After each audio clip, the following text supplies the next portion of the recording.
And so now I will open up to all of you if you have questions for our panelists, which I thought they were amazing speakers, and I learned a lot from listening to you. So before, I also have questions, but first I'll open up to all of you. Who has questions?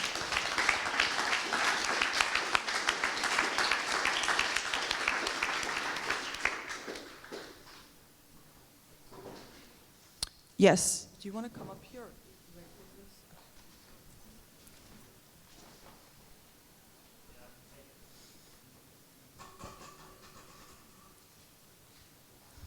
Okay. Okay. It works. Yeah, my name is Stefan, and I'd like to discuss what our role is, because there have been some talks also this morning, which, yeah, in a subtext said something like, okay, maybe if the left do too much, they trigger the liberal to make use of fascism, and this could be dangerous.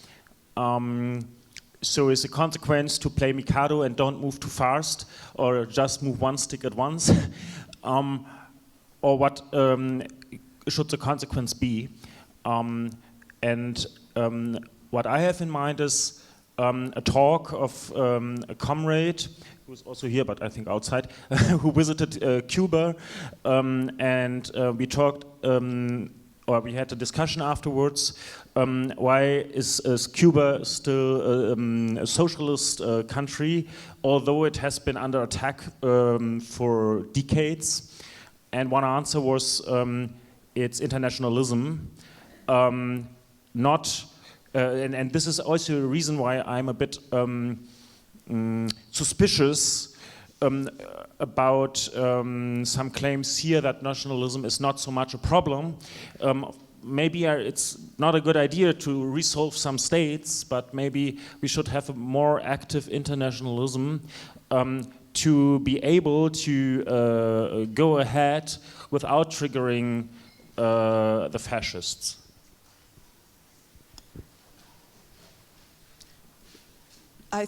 Sorry, there was people in the back, like, look.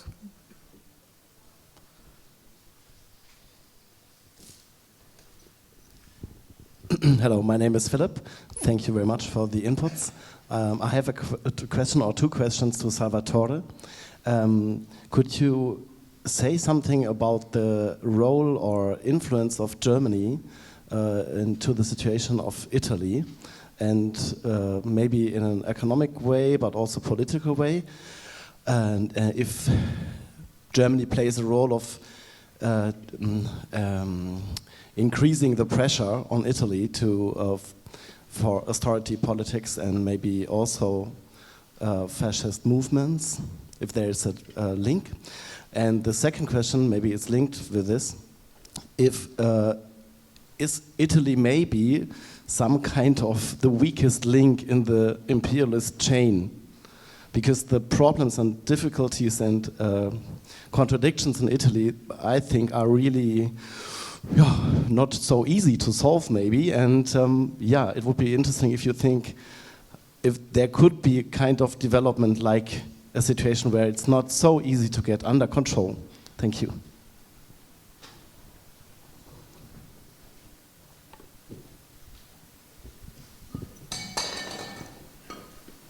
So, hi, thank you for all your information. It was it's very nice to hear that in all places in Europe they are thinking a similar way of what we are thinking. I am Dario Farsi from Bloque Latinoamericano Berlin, a left organization of migrants here in Berlin. And I wanted to ask you, the whole panel, what is your perception or interpretation about which role can play migration regarding what is happening in the United States and in different countries in Latin America and also in Europe? And taking into account that the working class is getting more and more racialized, and more the composition of the working class is all over the world migrants, or most of them are migrants. I think that felt ambition. I think a little in your presentation. That is wanted to know your opinion about it. Thank you. I think maybe we should answer and then one more round, or keep going rounds. Yeah. Who would like to begin? answer. Thank you for the question. I will ask the question on nationalism. Right now in France, we have a debate on nationalism. I think we can agree that we have a different type of nationalism. You have a nationalism from the right, and you can have nationalism from the left. The question is, what is behind this? And I think us, I mean, as Marxists, we can get inspiration in traditional Marxist thinkers as Marx, but also Lenin and Gramsci. And they think of nation, I mean, for example, Gramsci as a popular bloc, meaning how to unite people from the north and from the south of Italy to take power, basically. And in France, right now, we have a similar debate on this. How can we define a nation which will be not in terms of the right, but to have the power? And this is what Mélenchon, actually, the leader of the France Insoumise, did when he tried to think of La Nouvelle France, which is new France. And what he's putting behind this is to unite people, white and non-white people, from a popular basis, a class basis, actually, to break racism and to support this kind of policy of rupture with capitalism that Mélenchon is actually trying to do, and what he will do, I think, if he wins power. So this is, anybody else want to answer? Or Salvatore, do you want to answer?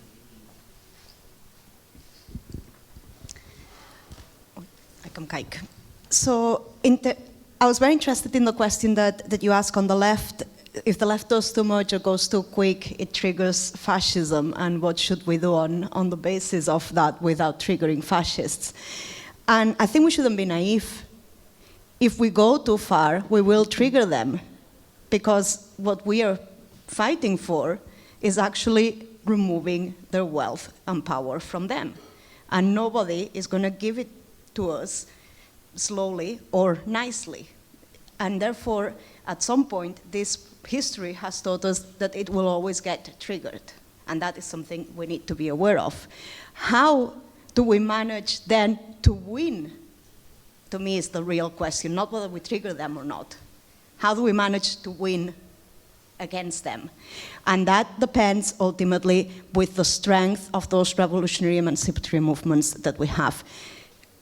I feel fortunate that I come from a place that has lived through, in my living period, and actually very recently, as I mentioned, a failed but a revolutionary process.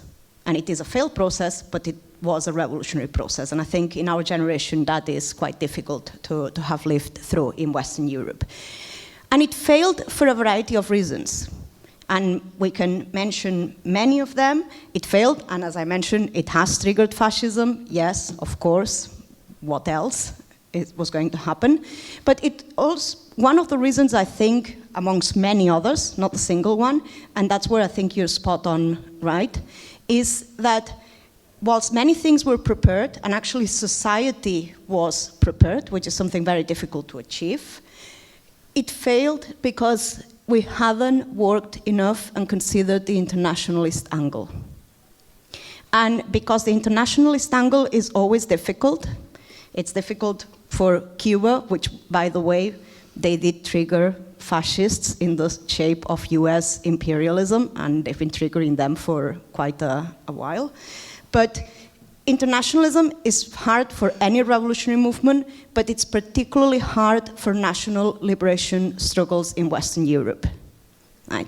It really is. It's particularly hard for places like Catalonia, for places like the Basque Country, because when things really get to that point, there is a bit of a another type of nationalism that appears, and the left is not immune to that. And there are many different types of nationalism. You know, there is right-wing nationalism, there is left-wing nationalism, but there is also the nationalism of oppressed nations, and there is also the nationalism of imperial nation states. And that creates a much harder thing to navigate. And then just quickly to the comrade from Latin America on the role of immigration, I think that's a really interesting question, and it's something I kind of alluded to. It is something that's happening very much in the Spanish context, as I mentioned, which is the utilization of many Latin American migrants to advance the project of the far right. And it's not new. It's something in the United States. Nixon already identified Hispanics back in the 70s as a core constituency that could be used to advance neoliberalism. It's also something that the Heritage Foundation, the Atlas Network, have been putting a lot of money in the United States to fund particular groups in the United States, particular groups amongst Latino communities to advance those things. And it is something that's currently being very much repeated in the Spanish context. And as I mentioned, with a key note around the Venezuelan upper class as one of the key notes, but not only, and the evangelical church. So it's kind of difficult. And therefore, what really the response from the left has to be is actually to organize and help the organizations of migrants themselves that are not part of that global elite advancing the far right. And that is sometimes something that can be difficult in different contexts. In our context, for example, it's particularly difficult. There are issues to do with language, to do with heritage, that causes certain difficulties. But for example, in our case, during the 1st of October referendum,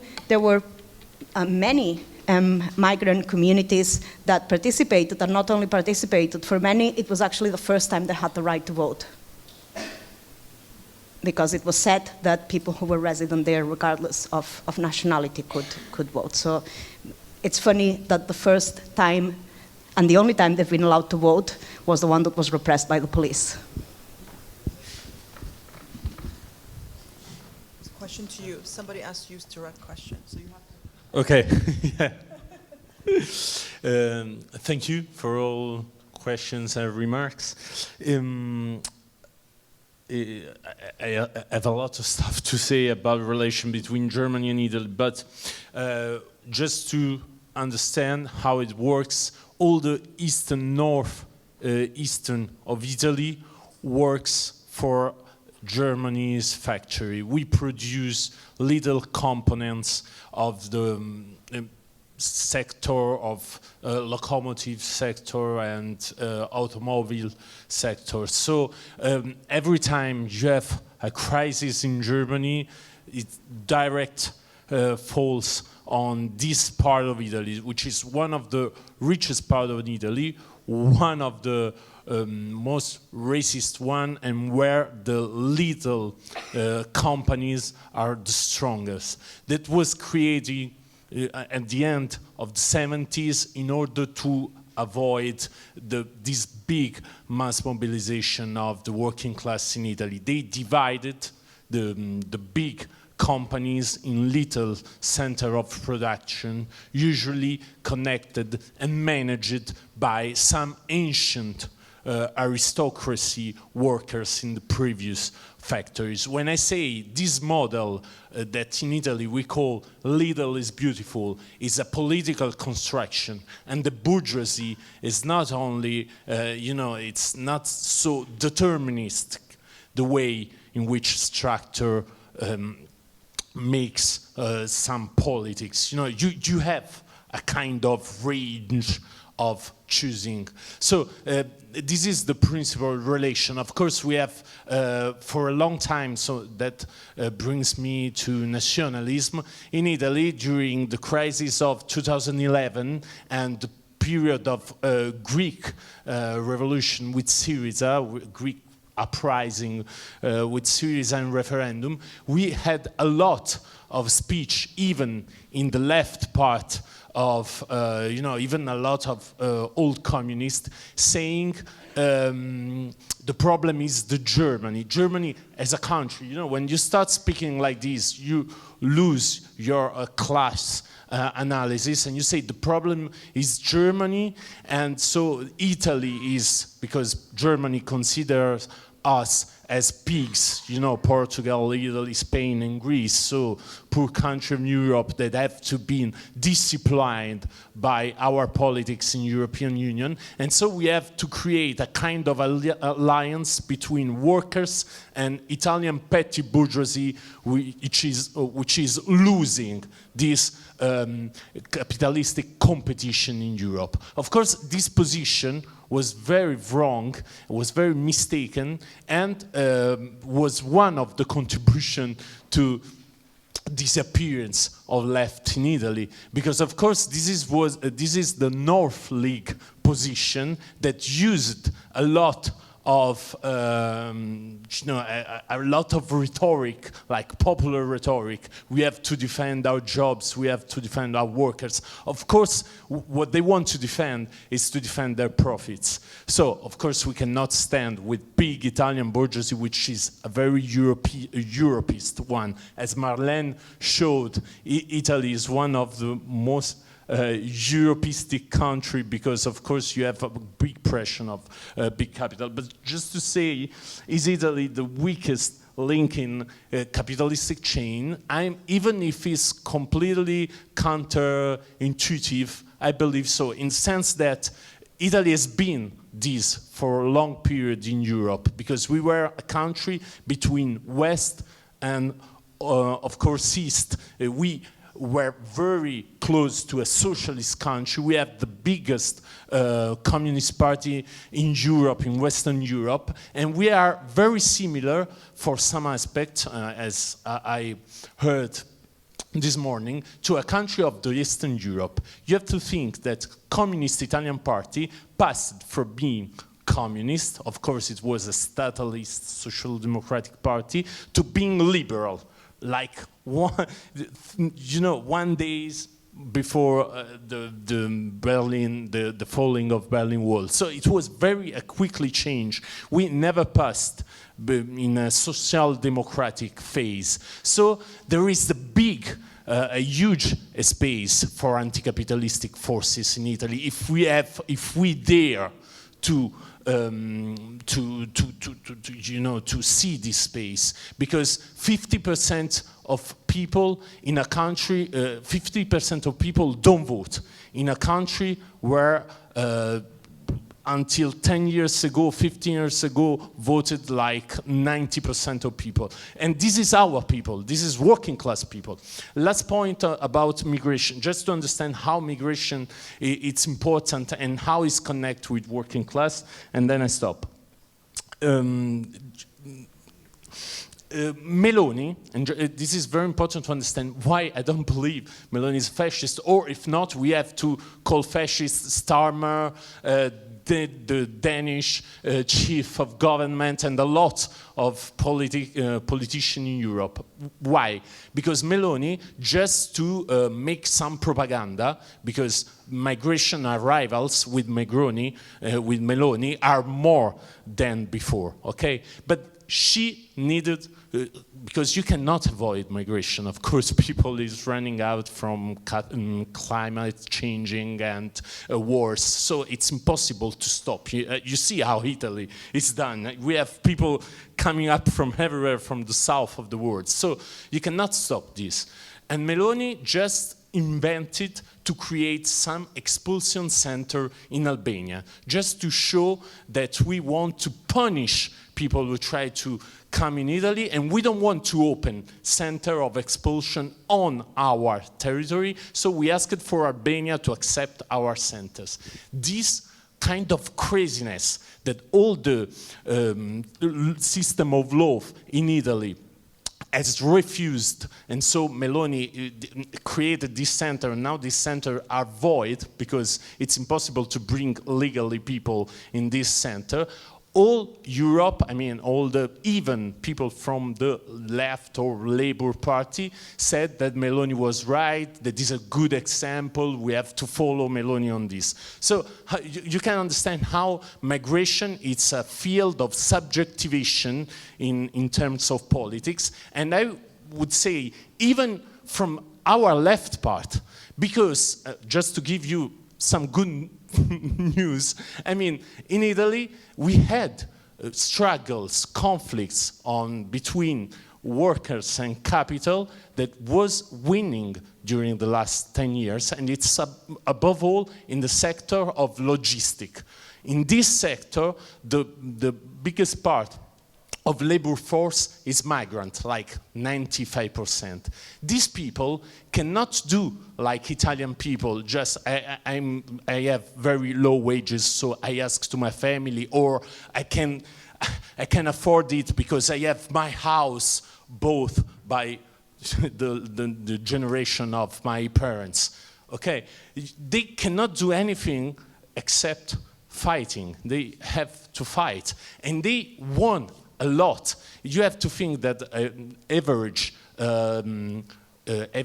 wage level in this sector has passed from like 800 euros, 900 euros to 1,800 euros. It's doubled in 10 years of struggle. So migrants, it's an incredible force. I'm proposing to my movement, to my organization, to make a campaign. We want you all, you know, with a big poster of Africa, of Middle East. We want you all. You have to come, because when they come, they subvert all this passivization. It's in Naples, it's the first point. It's a big hub for migration that comes from the south. They just arrived. South is very poor. So the first big city they went in, it's Naples. We're working a lot since 10 years with migrants movements in Naples, and we have very big results. It's the part of the working class which is the most conflictive and the most determined and the most able to create a relation and communities. We had a big demonstration 10 years, no, even not 10 years ago, 7 years ago in Naples, and we won a very important battle in order to have papers, you know, documents for migrants who are not recognized by law. So that could be concrete internationalism, because when we speak about internationalism, it seems just to say, okay, I am in solidarity with you.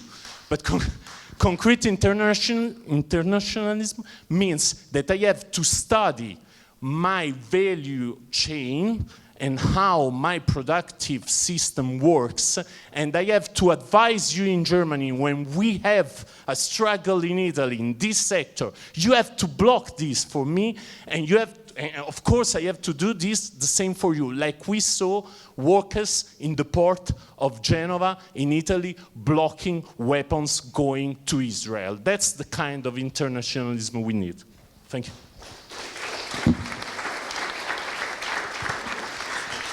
Okay. We'll take more questions. Can you just yourself go to the people that you see, because Nee, da waren andere vor mir. choose.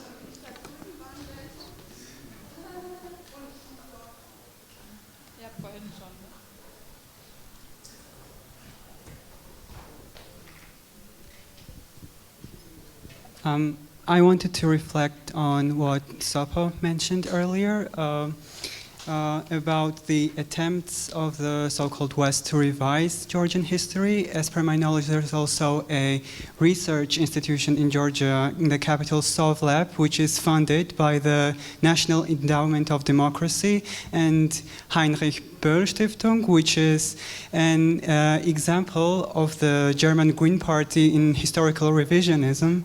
And also, it directly relates to the now so-called Russian law, which was passed by the neoliberal Georgian Dream Party, which is called communist as an insult, and which is also a proof that progressive movements such as the protest in Giatura, which is the miners' protest, that protests the their non-existent workers' rights because there is no minimum wage in Georgia after the shock therapy from the Reagan doctrine that they put us through for all these years. And yesterday, and this doesn't get attention in the liberal Western media.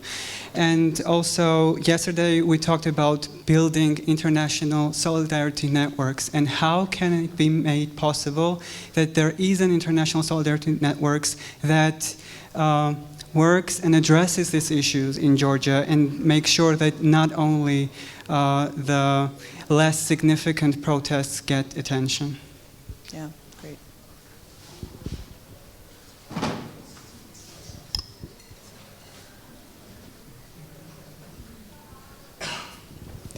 Ja, hallo, Vanessa ist mein Name. Ich hatte an Susann eine Frage. Also erstmal vielen Dank für diese Zusammenfassung. Ich erlebe das mit der Erinnerungskultur ganz schlimm in der Schule, wo ich arbeite. Schule in Neukölln, also da werden diese ganzen Widersprüche, diese Selbstgerechtigkeit der deutschen Lehrerschaft gegenüber Schülerinnen und Schülern mit migrantischem Hintergrund extrem krass und stark. Jede zweite Woche ist Projektwoche, entweder zu Nazi-Deutschland oder zu DDR mit Inhalten der Bundeszentrale für politische Bildung. Es ist ganz schrecklich und die Frustration steigt, weil ich Mathematik unterrichte und da gar nichts machen kann, weil die Experten sind die Geschichtslehrer, die sehr gut ausgebildet wurden dafür. Was sagst du dazu? Also gibt es da Ideen? Wie könnte man vorgehen? Wie kann man die Schüler unterstützen? Wie kann man ein anderes Diskurs da reinbringen?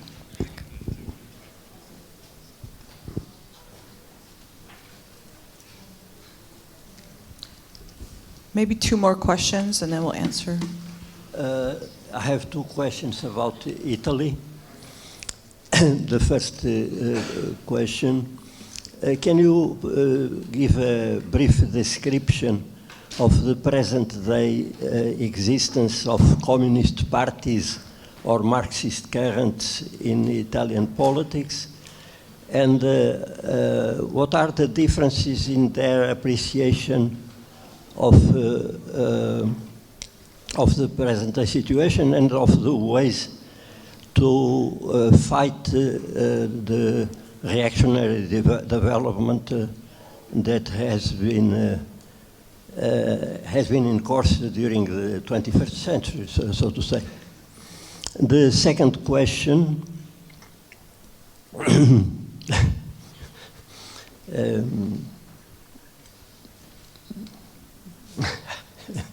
I'm sorry, I forgot the second question. Okay. 1 more question.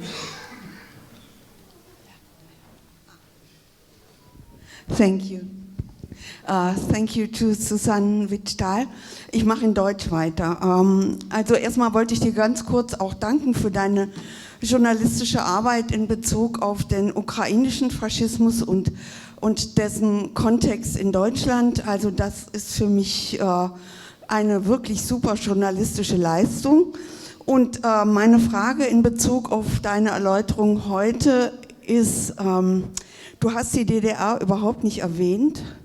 Und ist es möglich, die Entwicklung des heutigen Deutschlands und auch der Jahre davor zu verstehen, ohne die Trennung nach 1945 zwischen Ost und West und der Rolle, die die USA im westdeutschen Gebiet gespielt hat und auch die Rolle der Sowjetunion in der DDR, auch wirksam bis heute. Also spielen für dich die Leute in der DDR und deren noch vorhandene Tradition überhaupt gar keine Rolle mehr in Bezug auf die heutige Situation. Danke.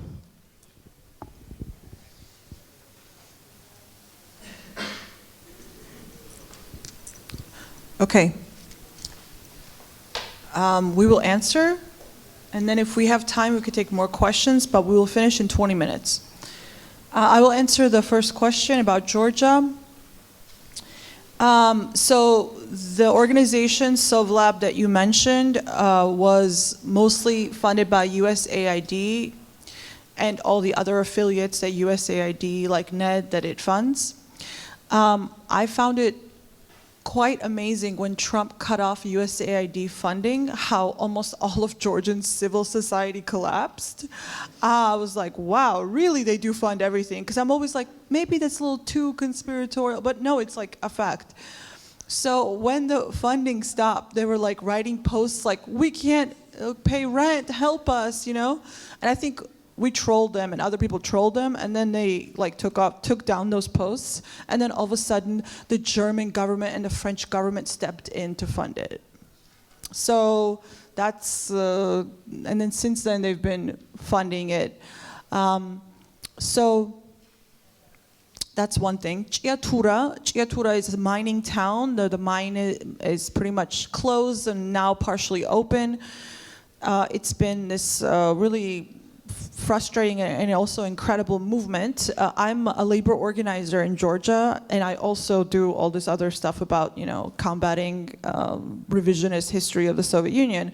But my main calling is being a labor organizer. And so I was following, and I was there going to Chiatura, trying to help the miners. Unfortunately, it's not doing so well. The funny thing about the Chiatura miners is like some communists in Germany gave them money and for union work, and they came and visited. It's like it was some organization, I can't recall, about like a miners organization that they are explicitly communists. And this was actually used by the reactionary trade union confederation to tarnish the miners 24/7 in the media that they were communists. And how horrible and so on.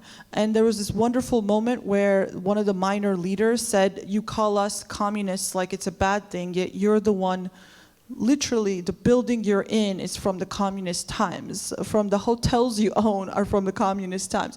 Everything you have is from the communist period that was just given to you as inheritors, so-called, of communist trade unions. So that is actually a phenomena that's very interesting, that those who are the most ardently anti-communist and use communism as a bad word to try to vilify and marginalize people are almost always benefiting from some kind of, you know, housing situation or buildings they have inherited. And it doesn't get any press because the opposition also hated the miners because they hate the working class. They want the mine to shut down because that will get rid of the working class, because they don't trust the working class because they gave them, you know, communism. So they only like workers who are like urban, who are like pro-EU, they're like platform workers or something that sounds like, you know, more European, and not the workers, you know, of the yesteryear.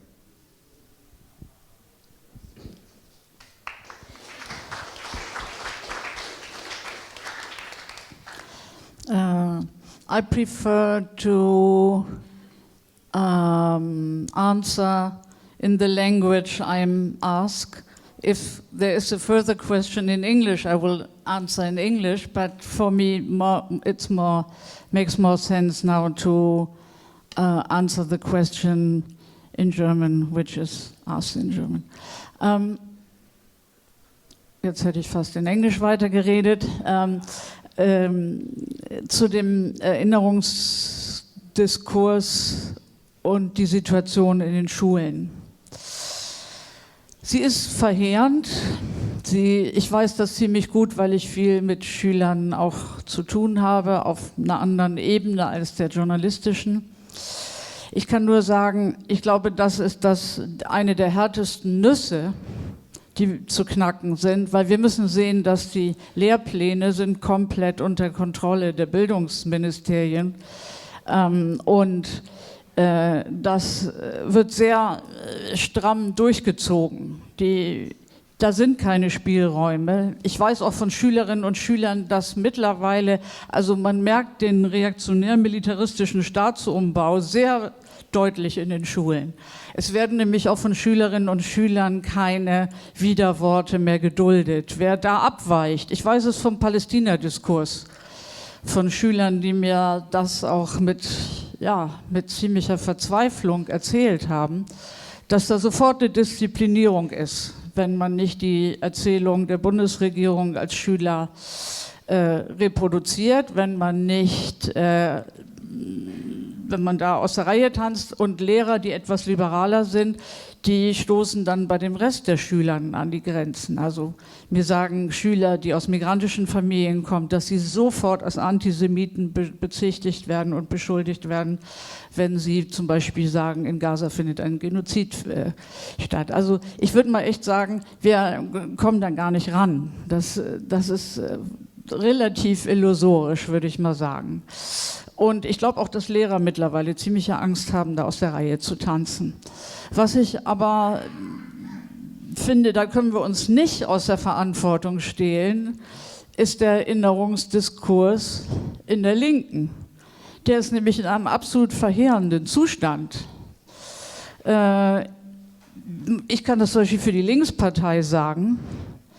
Die Linkspartei reproduziert im Großen und Ganzen fast alle Erzählungen der Liberalen, wenn es um Russland geht und wenn es um, ja natürlich, das andere große Thema Israel-Palästina geht. Und ich bin immer wieder entsetzt darüber, dass die Partei von ihrer Basis, also das Establishment ist klar, dass sie eine wichtige Rolle spielen im reaktionär-militaristischen Staatsumbau. Da darf man sich nicht wundern. Aber die Basis läuft hinterher wie noch Herde Schafe. Es ist so. Es gibt diese Auseinandersetzung nicht. Und der Geschichtsrevisionismus ist im vollen Gange. Also zum Beispiel gibt es eine Landtagsabgeordnete in Sachsen, die hat Stepan Bandera entlastet. Das sei ja nur eine umstrittene Figur und das kann man so sehen und so sehen. Es gibt nichts, woran die Partei Die Linke nicht beteiligt ist. Und dann sage ich, lass uns doch mal bitte da anfangen, wo wir auch wirklich zuständig sind, wo wir vielleicht noch Zugriff haben. Das Gleiche passiert in der außerparlamentarischen Linken, im Establishment der großen antifaschistischen Organisation. Ich nenne die VVN-BDA, da hat es auch eine Auseinandersetzung gegeben um den Bandera-Band. Ich kann wirklich nur sagen, mir kommt eine Gänsehaut, wenn ich erlebe, mit welchem Eifer der ukrainische Faschismus von der VVN-BDA, vom Establishment, nicht von der Basis, runtergespielt wird. Aber Widerstand gibt es da auch keinen, den man irgendwie nennen könnte. Das sind dann einzelne Personen, die ein bisschen nörgeln, aber es gibt keinen Widerstand. Und sobald man das anspricht, heißt es, wir müssen das mal intern diskutieren, aber es gibt keine Auseinandersetzung. So, und insofern, ich finde, wir müssen erstmal bei uns anfangen, wir müssen unseren eigenen Laden da diese Diskurse in Frage stellen und auch wirklich angreifen und die Wahrheit einfach dagegen setzen. Gegen Geschichtsrevisionismus, gegen Revanchismus und so weiter. Muss ich nicht alles aufzählen. So, aus Zeitgründen, ich würde gerne noch mehr dazu sagen, wie man schon mir anmerkt. Jetzt zu der zweiten Frage. Also das stimmt nicht, dass ich nicht über die DDR gesprochen habe. Vielleicht hast du das überhört. Ich habe sogar, meine ich, was sehr Wichtiges gesagt. Das eine war um den Globgestart-Begriff, habe ich deutlich gesagt, dass Stefan Hermlin, und ich finde das ein sehr treffender Begriff, den er da gefunden hat, die DDR als Anti-Globgestart bezeichnet hat, weil die DDR als sozialistisches Land eben eine antifaschistische Staatsräson hatte und die auch tatsächlich exekutiert hat. Und das betrifft natürlich auch die Aufarbeitung von Nazi-Verbrechen und so weiter und so weiter. Was ich auch noch gesagt habe, ist, dass solange die DDR existierte, gab es hier in der Bundesrepublik für die Reaktion ziemlich viel Gegenwind. Diese ganzen Auseinandersetzungen in den 1960er Jahren bis in die 70er hinein wären ohne die Existenz der DDR so nicht möglich gewesen. Und auch der Druck, zum Beispiel aus der Studentenschaft, aus Reihen der Schüler, wäre nie so entfaltet worden, wenn nicht die DDR das unterstützt hätte, auch vorgelebt hätte. Und wenn die DDR nicht auch durch wirklich beißende Kritik an der BRD immer praktisch täglich die Lügen der bundesdeutschen Reaktion entlarvt hätte. Das müssen wir mal sehen. Alleine, was Hans-Eduard von Schnitzler dazu beigetragen hat, finde ich mehr als respektabel. Er hat ja immer jeden Montag genüsslich die Lügen zerlegt. Auch wenn ich meine, dass es nicht immer gelungen ist, aber er hat dazu was beigetragen. Das ist nur pars pro toto für eine ganze, wie soll man das sagen, eine ganze Kampagne von Aufklärung, die die DDR regelmäßig in die BRD reinwirken lassen hat. Sie haben Akten angelegt über ehemalige NS-Verbrecher, haben Biografien von BRD-Politikern, die Karriere gemacht hatten, bis in Spitzenpositionen offengelegt. Die DDR-Wissenschaftler haben unglaubliche Verdienste erwiesen in der Aufklärung über Geschichtsrevisionismus, Revanchismus und so weiter und so fort. Und ich komme jetzt zum Schluss. Diese Lücke ist nie mehr gefüllt worden. Das war also allein in dem Punkt war der Untergang der DDR ein Super-GAU. Weil du mich ja gefragt hast, so sehe ich es.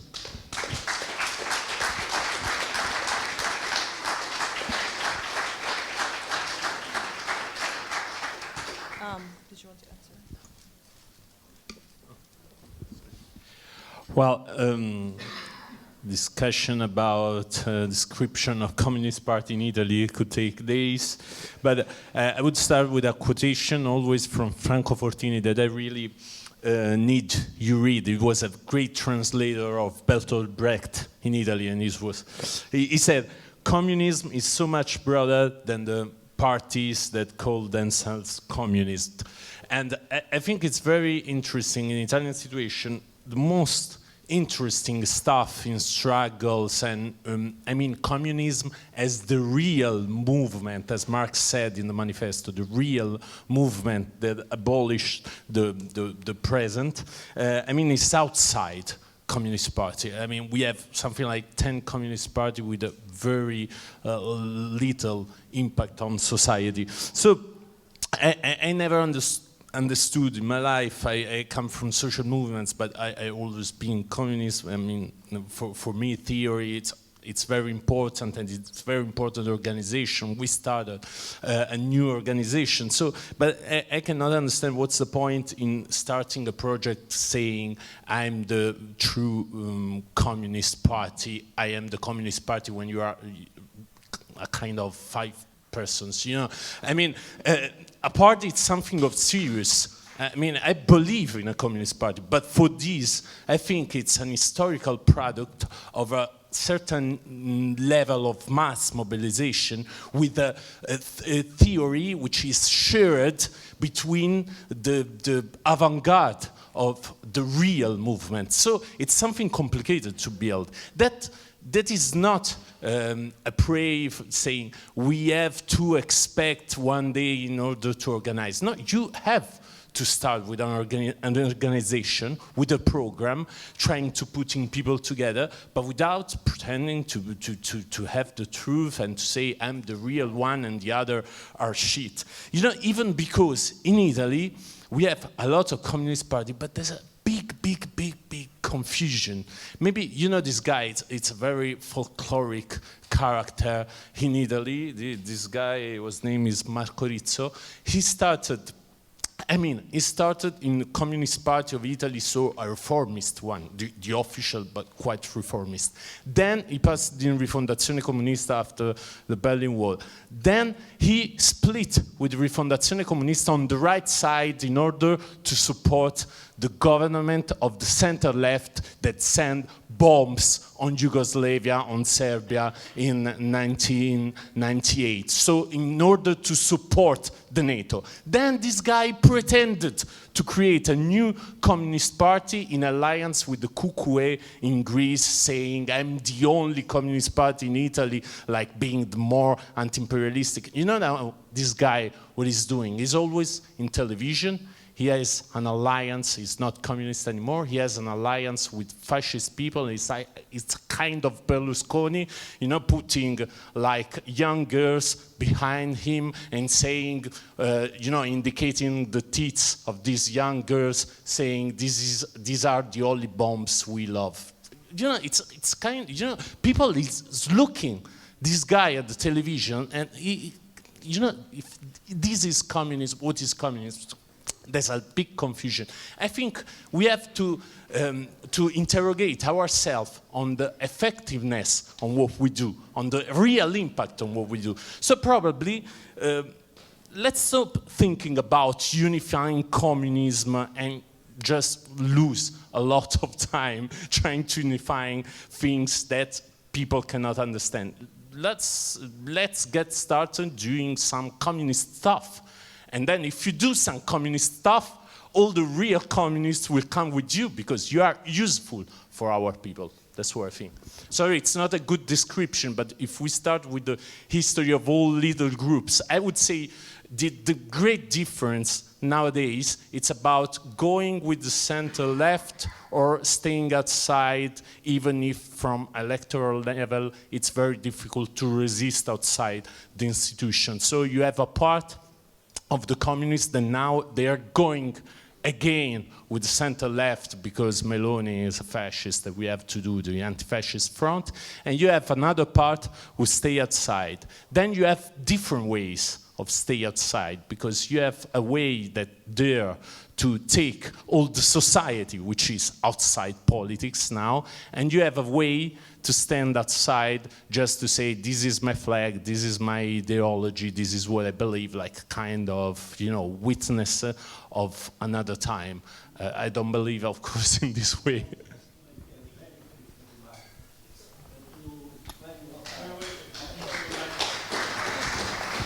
Thank you. Now, I had just in mind groups like that, which is, of course, as an organization, unimportant and electorally not important, Marx 21, which develops an ideological work which seems to me of great importance in order to the actualization of the communist political rich tradition in Italy, and which also develops an important work of explanation of the politics, the interior and foreign politics of China, and so on. And there are, I think, other similar groups as the so-called Partito Comunista and Rifondazione, which you already mentioned. Okay. We have about 2 minutes left, so unless there's any last comments you want to make, we should probably close it up. And you've been a great audience. Thank you so much.